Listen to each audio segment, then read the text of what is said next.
et de médecine bons pour la santé. Donc, effectivement. Voilà. Donc, ça, c'est effectivement un document important par rapport à notre sujet. Pour les représentations même de la cuisine dans l'Égypte, bien, on n'a pas beaucoup de représentations non plus. On va dire, bah, bravo, c'est un sujet qui n'est pas très intéressant, mais vous allez voir que si, tout à fait. On remarque, alors là, je vais vous montrer avec ma souris, tout le monde voit bien avec ma souris. On remarque ici, donc il y a deux cuisines qui sont représentées là sur le document. On voit deux cuisiniers en train de s'activer, dont l'un est devant un four, ici, que vous voyez ici, et il est en train de s'abriter le visage avec sa main. C'est un document qui est, alors ici, on a aussi un balayeur, donc c'est des scènes un peu de la vie courante. Ce sont des documents qui datent de l'époque amarnienne, donc Akhenaton, que vous connaissez bien aussi certainement, où on a énormément de scènes comme ça, un petit peu intimes, qui sont plutôt rares. Donc, c'est un des rares documents, un des très rares documents où on voit une scène de cuisine. Vous voyez ici une toute petite scène de cuisine en bas à gauche. Ce document a été conservé au musée de Brooklyn. C'est au musée de Brooklyn que je me le suis procuré. Alors, toujours un préambule rapidement pour cette histoire de la cuisine égyptienne. Il y a un poncif qui va exister à peu près durant toute l'histoire de l'histoire égyptienne, c'est effectivement le repas funéraire. Vous connaissez, alors ça c'est un objet du Louvre, c'est la fameuse stèle de la princesse Néfertiabet, qui était sans doute la sœur du roi Khéops, donc qui date d'environ 2590 avant Jésus-Christ, donc très ancienne stèle. Les couleurs sont particulièrement bien conservées. Pourquoi? Parce que cette stèle avait été murée, donc face dessinée que vous voyez là aujourd'hui, à l'envers, contre le mur dans la maçonnerie. C'est pour ça qu'on a pu conserver ces belles couleurs. Et on remarque toujours à peu près la même chose. Donc, je ne vais pas vous en montrer beaucoup. Il y en a des milliers et des milliers de stèles de cet ordre-là. Celle-là est particulièrement très, très jolie. Mais vous remarquerez ici, puisque là j'aborde le thème du pain, et bien que sur ce plateau devant la princesse, qui est une peau de guépard, hein, et bien devant la princesse, ces drôles on va dire de choses pointues mises à la verticale devant elle, et bien ce sont des pains. Ce sont des pains qui sont mis sur un plateau de franc devant elle. On a un geste tout à fait typique dans la représentation de l'art égyptien, c'est cette main qui est bien posée sur le plateau et qui est une sorte de mouvement. On dirait que c'est pas très dynamique, mais finalement c'est quand même un mouvement où elle va se servir du pain, prendre du pain devant elle. Évidemment, il y a une visée, comme vous le savez sans doute, une visée magique, c'est-à-dire qu'on représente la princesse éternellement en train de manger, en quelque sorte, et d'avoir des victoires toujours avec elle pour effectivement, évidemment, lui assurer la vie éternelle dans l'au-delà. Dans l'au-delà. Donc ça, c'est quelque chose de tout à fait typique de l'art égyptien. Maintenant, je voudrais aborder un petit peu la question des céréales dans l'Égypte. Alors là, c'est pareil. Alors, je ne sais pas, Michel, j'ai des espèces de trucs jaunes. Je ne sais pas ce que c'est. Bon, vous voyez aussi, je ne sais pas non plus. Vous ne les voyez pas? Non, ça va. Bon. Alors, je voulais vous montrer ce document. Donc, ça, ce sont des graines qui ont été retrouvées à Merinda, donc c'est dans le delta, dans le nord de l'Égypte, delta de l'Ouest, et qui date du néolithique, donc à l'époque pré-dynastique, avant les premiers pharaons. On est entre moins 4500 et 4000 avant Jésus-Christ. On a retrouvé donc ces graines qui sont conservées aujourd'hui au Metropolitan Museum. Donc, ce que vous voyez, ce sont des graines qui sont au Metropolitan à New York. Le blé va arriver, donc l'agriculture, c'est un vaste sujet bien sûr, va arriver dans le croissant fertile vers moins 10 000 à peu près et va se répandre dans l'Égypte en moins 5 000. On va commencer à avoir de l'agriculture vers moins 5 000. Qu'est-ce qu'on récolte en Égypte? Eh bien, on récolte on récolte bien sûr du blé, c'est ce qu'on appelle du blé amidonnier, qu'on appelle en égyptien bédet, et de l'orge, qu'on appelle en égyptien it. On a du sorgho dans la Haute-Égypte. Par contre, on ne connaît pas le seigle ni le millet qui sont très, très présents dans d'autres parties de la Méditerranée. Donc, essentiellement, le blé et l'orge. Donc, ici, on a une scène, bien sûr, de criblage et de battage du blé qui est donc est dans la tombe de Ména à Thèbes, à Hab el-Gourna, et qui date de la 18e dynastie, donc environ 1390 avant Jésus-Christ. On a beaucoup de choses assez intéressantes. on ne va pas tout épiloguer, mais bon, déjà, on a une partie ici en haut à gauche du champ de blé récolté. Ménin représenté en grand dignitaire ici, en train de surveiller un petit peu ce qui se passe dans les récoltes. C'était les grands propriétaires qui étaient la plupart du temps qui étaient les grands patrons. Les paysans n'avaient pas de terre à eux, il fallait bien quand même se le dire, et que tout le système économique égyptien, et là j'en viens à une question très importante pour l'alimentation en Égypte, repose sur le blé. N'oublions pas qu'à l'époque romaine, quand les Romains vont conquérir l'Égypte, après la bataille d'Actium, eh bien, on appellera l'Égypte sera le grenier à blé de Rome. Hein. Sans l'Égypte, jamais l'Empire romain n'aurait pu vivre de la sorte. En tout cas, les récoltes sont prospères. Comme vous savez, avec l'inondation du Nil, on faisait les semailles après l'inondation du Nil, quand le Nil commence à à l'automne. Bizarrement, c'est à l'automne qu'on faisait les semailles. Et puis, on faisait les moissons. Donc, contrairement à nous, on faisait les moissons beaucoup plus tôt, au printemps, c'est-à-dire à peu près en ce moment, à l'époque, en Égypte, à cause de cette régulation du Nil. On a une scène ici de criblage, donc où on sépare les mâles ici à gauche, qui est vraiment très, très intéressante. Et puis ici, bien sûr une scène de battage avec les bœufs qui séparent les mâles aussi. Voilà.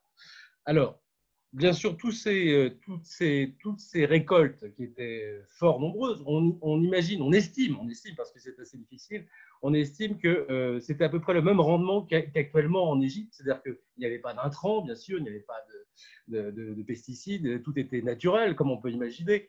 Et donc, pour la sorte, on a quand même des très, très bons résultats de culture pour l'époque. Donc, une terre extrêmement fertile, comme vous le savez, grâce au limon. C'est un poncif dans les histoires égyptiennes, bien sûr. Voilà, je voulais vous montrer un objet qui est assez magnifique, ce sont des maquettes, comme vous connaissez peut-être. À l'époque du Moyen-Empire, à l'époque des pyramides, on ne faisait pas ce genre d'objet, parce qu'on disposait de suffisamment de beaux calcaires, notamment dans la région de Toura, au nord de Giza. Donc, on avait suffisamment de pierres pour faire des beaux bas-reliefs ou des statues. Par contre, au Moyen Empire, quand on va aller un petit peu plus au sud en Égypte, on va avoir moins de belles pierres pour faire des statues et des bas-reliefs, et on va avoir recours à cette sorte de choses assez extraordinaires qui sont ces maquettes. Je vais vous en montrer plusieurs ces maquettes qui sont très très bien conservées. Ici, ce sont des silos, donc des greniers, une maquette de grenier conservée au musée de Turin. On voit très bien la structure, donc c'était pour éviter bien sûr que les rongeurs puissent et bien sûr les champignons puissent envahir ces greniers à blé. Et on disposait, vous voyez, il y a des petits opercules, des petites ouvertures sur le haut, c'est par là qu'on pouvait mettre le blé récolté. On a plein d'autres maquettes de greniers, donc je vais aller très très vite. Voilà. Je voudrais insister maintenant sur quelque chose qui est très important, qu'on a tendance à oublier, qu'on ne connaît pas tout simplement, qui est que justement ces récoltes, le blé, l'orge, mais aussi le bétail, on en parlera plus tard dans la prochaine conférence, étaient reposées simplement sur l'économie des temples. Ce sont les grands temples égyptiens, on connaît bien sûr Karnak, on connaît Luxor, mais il y a aussi énormément d'autres temples, les temples des dieux, mais aussi les temples funéraires. Alors ici, ce que je vous montre, c'est le temple funéraire de Ramsès II, ce qu'on appelle le temple de millions d'années, qu'on appelle aussi le Ramesséum, qui est conservé tel que vous voyez dans l'état actuel sur la rive ouest de Thèbes, alors Luxor. Ce temple de Ramsès II faisait travailler à peu près 300 personnes, 300 à 400 personnes, mais c'était vraiment quelque chose d'assez important. Je vous montre aussi une reconstitution d'un professeur que j'ai eu, Monsieur Golvin, qui donc a réussi à reconstituer un petit peu ces temples tels qu'ils se présentaient un peu à l'époque. Alors bien sûr, ici on a un débarcadère avec le Nil qui se trouve ici. On rentrait dans le temple donc par ici, toujours dans une orientation est-ouest. Un premier grand pylône qui aujourd'hui est complètement abattu, des colosses que vous voyez ici, et puis surtout, c'est pour ça que je vous montre cette image, vous avez tout autour du temple, qui est donc au milieu, proprement dit, avec les différentes salles hypostyles, jusqu'à la statue au fin fond du temple, et bien tout autour, ce que vous voyez, ces bâtiments en marron, en orange et marron, ce sont des greniers. Et des greniers et des boulangeries. Alors, il y a eu des fouilles en 2003, et dans la partie ici, donc vous voyez à gauche de l'image, Eh bien, ici, tout ça, toute cette partie-là, ce quadrilatère, était des boulangeries et des cuisines.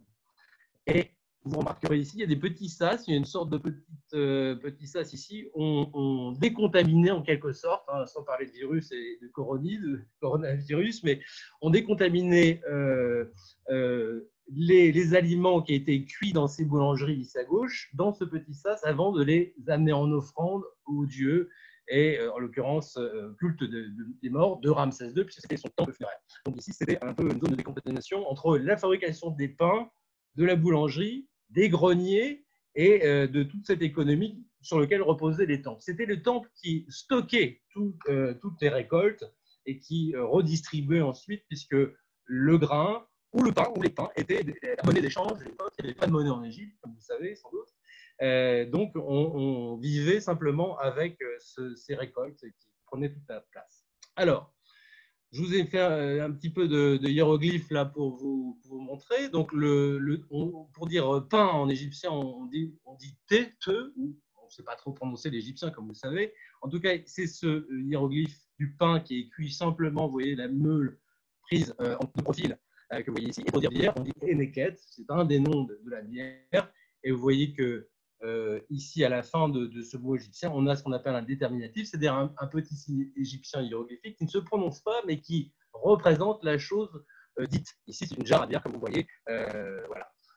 Pour dire nourriture, pour vous dire à quel point la bière, c'est pour ça que c'était le premier sujet de ma conférence, la bière et le pain sont les éléments centraux de l'alimentation égyptienne, eh bien, ici, on a un pain qui est figuré pareil en déterminatif ici, un pain et une cruche à bière pour dire nourriture, ou német, nourriture, vous voyez, nourriture, c'est simplement la bière et le pain qui sont déjà synonymes de nourriture, pour dire la place que ça peut. Alors, je voulais montrer quelques vraiment belles pièces, notamment sur ici, nous voyons le bas-relief de la chapelle de Raemkai, donc conservé au Metropolitan Museum de New York, qui date donc de la 5e dynastie, 2446-2389, donc très très très tôt. On voit une scène de panification, de boulange, hein. On va détailler un petit peu. En haut, premier registre en haut, on voit des pâtes d'animaux. Ici, on voit deux boulangers qui sont en train de préparer des pâtons. Ici, on devine des espèces de formes ovales. On va y revenir. Ce sont des moules à pain parce que le pain était moulé à l'époque. Donc, ce qu'on appelle, vous voyez cette forme ici, on a le moule ici en haut et puis le pain qui dépasse au-dessus ici. Et puis ici, des meunières qui sont en train de, sur des petites meules dormantes, qu'on appelle des meules dormantes, c'est-à-dire qui ne bougent pas, elles sont en train de fabriquer la farine, moudre la farine qui va rentrer donc dans la composition du pain. En bas de cette scène, on a un brasseur. Donc ici, on a vraiment un tout à fait typique qui est en train de filtrer. Je vais vous expliquer comment on faisait la bière, ça va arriver tout à l'heure. Filtrer la bière avec dans cette cruche que vous voyez ici. J'ai un autre petit. Alors là, c'est un plus gros point. On voit très bien les pains là ici, hein, sur le côté. Eh bien, ici, on a une espèce de pareil, une jeune boulangère qui est en train de se protéger la tête de la chaleur du four. Ici, sur le côté, vous voyez donc tous ces moules à pain qui sont superposés les uns sur les autres sur un moule qui était préchauffé donc, avant d'y déposer la pâte pour fabriquer le pain. Donc, tous les pains étaient moulés. Une autre scène, alors les fameuses maquettes dont je vous ai parlé tout à l'heure, une maquette de boulangerie, brasserie de la tombe de Mekhétrê, toujours au Metropolitan Museum de New York, qui date de la 11e dynastie, donc Moyen Empire cette fois-ci. C'est un modèle, donc on voit à la fois de la boulange et de la bière. Vous voyez qu'on fabriquait les deux choses également en même temps. On voit donc ici, vous voyez quelqu'un, donc un boulanger qui est en train de piler avec un mortier, piler donc la farine. Un autre qui a les mains dans la pâte, c'est moins qu'on puisse dire. D'autres qui sont en train de fabriquer la farine encore ici. Et puis de l'autre côté, dans l'autre pièce, on a le côté brasserie, le côté bière. Alors, comment fabriquer la bière, je vous le dirai tout à l'heure. On va passer à l'image suivante. Voilà les fameux moules à pain qu'on a pu retrouver un peu partout sur le site du RMCO que vous avez vu tout à l'heure. On a retrouvé 500 moules à pain comme ça en débris C'était des moules qui étaient réutilisés. On pensait souvent qu'ils étaient utilisés qu'une seule fois, mais ils sont réutilisés vraisemblablement plusieurs fois. On moulait donc c'est la forme de moule Béjat. Hein, c'est un moule conique tout à fait typique, très courant dans l'Égypte ancienne. C'était cuit à l'intérieur. Apparemment, ça se démoulait assez facilement parce qu'il y a eu de l'archéologie, bien sûr, expérimentale qui a été faite. Et étant donné que c'était du pain au levain, eh bien, là aussi, le levain, dans le pain, c'est quelque chose d'assez original dans le Proche-Orient. Vous savez, c'est souvent, il n'y a pas de levain, c'est pas de la pâte levée. Là, en Égypte, on a vraiment, pour la première fois, du pain au levain, qui est quand même quelque chose de... Un exemple de pain qu'on a retrouvé donc ici dans un tombe, toujours au Metropolitan Museum de New York, une miche de pain conique, vous voyez, qui est dans un état de conservation extraordinaire, qui date à peu près du règne de Hatshepsut. Vous voyez, on voit très bien la forme conique. Alors, on a retrouvé, là, je pense que ça, c'est un des objets les plus incroyables qui donc est au musée égyptien de Turin, dans la tombe de Ra, donc à Der El Medine. On a retrouvé tous ces pains que vous avez vus, qui étaient disposés dans la tombe, sur cette natte qui est d'origine, sur ce petit meuble en papyrus qui est d'origine. Le pain est absolument extrêmement bien conservé. Vous voyez, on va voir un petit peu la richesse des formes. Toujours dans cette même tombe, donc, et conservée toujours aussi à Turin. On voit des pains qui ont donc, ça c'est le plus commun, c'était ce pain que vous voyez en bas à droite, hein, un pain en forme de palme ou peut-être de papyrus d'ailleurs, ici en haut à droite, et à gauche en forme d'animal, hein, zoomorphe, donc avec les pattes liées, et puis ce curieux pain qui a été, alors, vous voyez, ils sont un peu piqués par les vers, on voit les petits trous, etc., mais ce pain en bas à gauche avec des petites feuilles de papyrus qui relient, qui le protégeaient. Voilà pour la préparation des formes très variées. Olivier, On Olivier, je comptabilise. t'interromps Oui. une seconde parce qu'au niveau du son, parfois, il y a des grésillements. Je te Ah propose oui, de te mettre un petit peu plus en retrait parce que quand tu d'accord. touches le micro, ça fait Très des bien. grésillements. Voilà, je te laisse la Excusez-moi. parole. Merci beaucoup. Excuse-moi. Voilà. Maintenant, donc, on constate qu'il y a à peu près une centaine de formes de pain différents. Donc, vous voyez, il y a énormément de pains. Ils avaient tous des noms différents aussi. Par contre, il est très difficile de savoir qu'est-ce qui rentrait dans leur composition. Il y avait effectivement des possibilités de mettre dans ces pains beaucoup d'ingrédients, pas simplement donc de la farine et de l'eau, mais aussi des graines de lupin, de coriandre, des figues, des dattes, des pavots, de graines de pavot, bien sûr. Donc, beaucoup de choses, une grande variété qui aujourd'hui nous échappe largement un petit peu. Je vais vous parler de pâtisserie parce que qui dit gâteau dit aussi pâtisserie. On a ici dans la tombe de Rek Miret, qui est donc un vizir de l'époque de Toutmose III. Une très riche tombe. Vous avez montré plusieurs autres représentations. On a ici une fabrication des gâteaux chet. Alors les gâteaux chet, ici, on voit en haut ces fameux gâteaux qui sont en train de cuire dans la poêle d'en bas. Vous savez, c'est toujours un peu la même façon de représenter dans le système égyptien. Je ne sais pas si vous voyez tout en haut, ici, tout en haut, eh bien, on voit des dattes.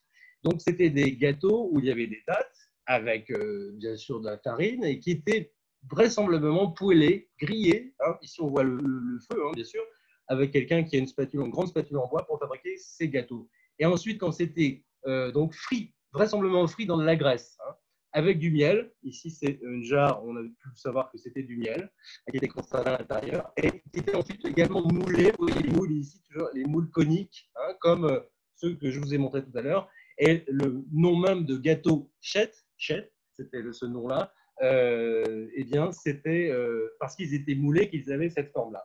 Ça, c'est un des très rares cas de représentation de pâtisserie. Une autre représentation, alors, c'était un gâteau qui n'était pas réalisé avec de la farine de blé.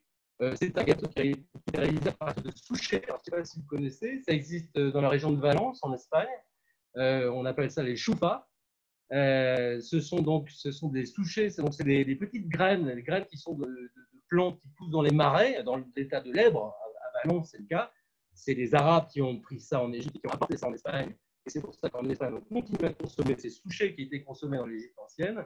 Je vous ai représenté ici, on les trouve en Espagne, à Barcelone, enfin, en Catalogne, pardon, à Barcelone, on appelle ça l'horchata des choufas. On fait un lait à partir de ces souchets, hein, de ces petites graines qui est tout à fait délicieux. Une autre scène de pâtisserie qui est assez rare aussi, même voire complètement rare, c'est donc une scène de pâtisserie-boulangerie dans la tombe de Ramsès III. Donc c'est bien sûr une représentation, c'était quelque chose du 19e siècle parce que ça s'est très dégradé cette scène-là. On voit donc des personnages qui sont en train de pour pétrir la pâte avec les pieds, hein, ici, amener les pâtons qui vont être mis en forme d'animaux, comme vous voyez par exemple ici. Et puis surtout, c'est pour ça que je vous montre cette scène-là, on a un système donc de pâtisserie roulée, hein, un petit peu oriental, qui n'est pas sans rappeler, le zlabia au miel que vous connaissez. Alors, on a pas la recette, on a un peu d'économie pour analyser ce genre d'image, mais c'est quand même tout à fait étonnant comme image. Alors, je vous parlais de la bière parce que je vois que le temps passe et qu'il est -5 et que ça va très vite. La bière, elle est aussi vieille que le pain, donc vous voyez, on peut dire qu'au moins 5000 ans avant Jésus-Christ, on faisait déjà de la bière. On a conservé à Abydos, notamment Abydos, qui est une des grandes capitales religieuses de l'Égypte.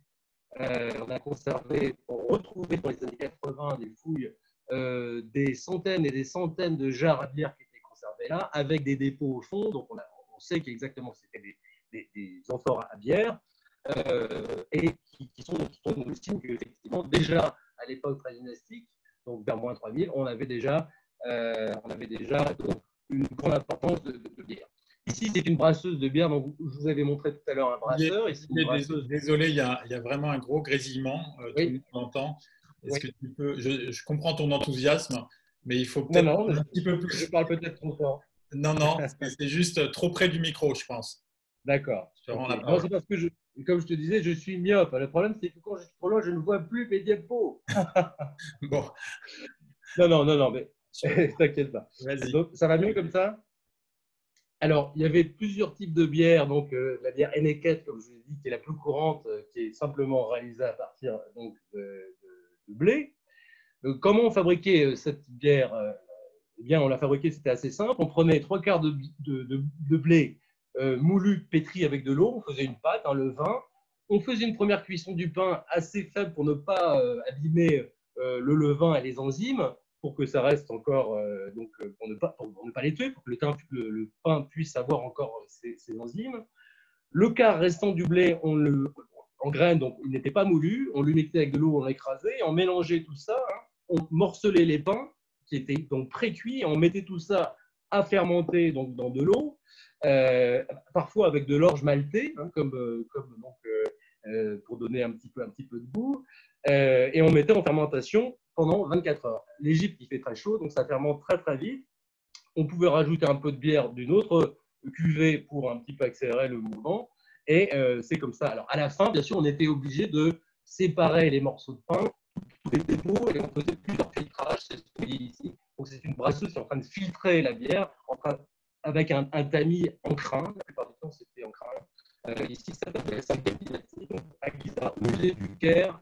Au musée du Caire, ici, une jarre à bière tout à fait typique, donc, qui date de la 18e dynastie au Louvre. Et puis, j'ai trouvé ce document qui est quand même assez rare et assez très, très étonnant, qui est une stèle qui représente un mercenaire syrien. C'est un soldat, hein, que vous voyez ici. Ce n'est pas du tout un Égyptien, il porte la barbe. Ce n'est pas du tout le cas dans l'Égypte. Qui est en train de siroter, c'est qu'elle le dire, siroter à la paille, la bière qui est disposée devant lui pour se désaltérer. Donc il est bien entouré, comme vous remarquez, et il a sa lance à côté de lui. Et surtout, ce qui est intéressant, c'est que ces pailles-là, on n'en a pas trouvé dans les tours, à ma connaissance, mais c'était des pailles un peu filtrantes, un petit peu comme le maté, quand on consomme le maté en Argentine aujourd'hui, avec une petite paille comme ça pour filtrer les dépôts. Voilà, je voulais parler pour terminer cette courte séance, je voulais terminer avec bien sûr le vin. Voilà comment on représente, on dit yaret en égyptien hiéroglyphique, yaret. Ici, le déterminatif, donc vous voyez, c'est une vigne. Vous voyez que les vignes sont suspendues sous un treillage, un petit peu comme dans certaines régions d'Italie aujourd'hui, du Nord. Pour dire vin, on disait irep.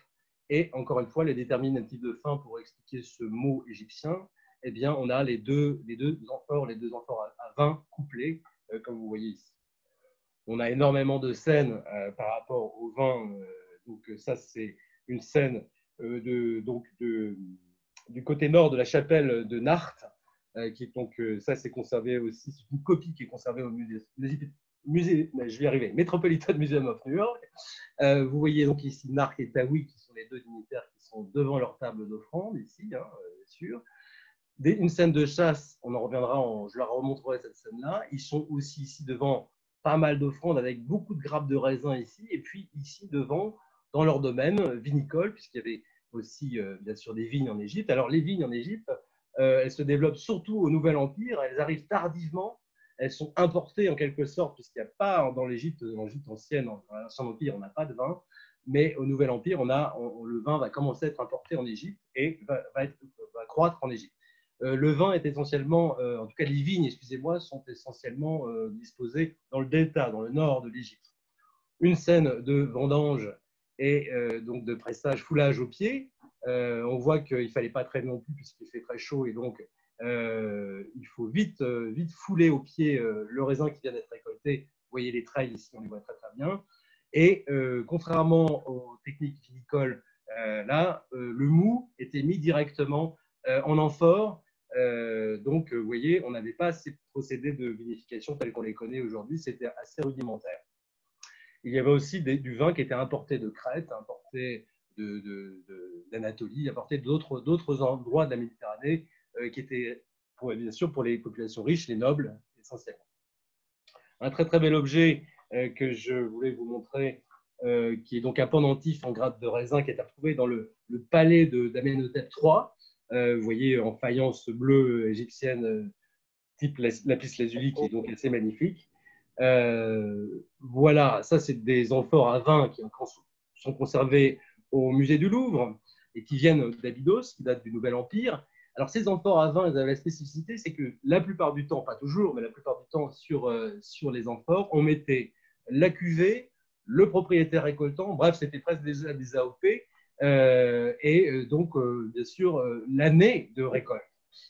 Donc on pouvait ainsi conserver très longtemps. Apparemment, il y avait des vins de garde dans l'Égypte, ce qui est quand même assez étonnant. On a retrouvé notamment dans la tombe de Toutankhamon 25 amphores qui étaient vieilles certaines de plus de 37 ans et qui dataient de son grand-père, Amenhotep III, et qui prouvaient qu'il y avait donc du vin de garde et que ces vins étaient appréciés par Toutankhamon, par exemple. Voilà, je voulais terminer puisque on a presque fini cette courte introduction à l'alimentation égyptienne. Avec, bien sûr, on parle de vin, on parle de bière, il faut bien parler un tout petit peu de banquets. Les banquets sont bien sûr très, très courants, en tout cas dans les scènes représentées en Égypte, dans la Djitamidessi, au Nouvel Empire. Ici, c'est une scène de banquet de la tombe de Nébamon, qui est conservée au British Museum, qui a été démontée, qui date de la 18e dynastie, à peu près vers moins 1350. On y voit bien sûr, alors on n'y mangeait pas, vous savez que les banquets, contrairement aux Grecs et aux Romains, on n'était pas couchés, mais assis ou accroupis par terre sur des nattes. Les invités étaient souvent très très bien choyés. Alors on a parlé souvent des cônes de parfum que vous voyez sur les têtes, par exemple, de ces musiciennes ici, qui sont en bas, dans le registre du bas.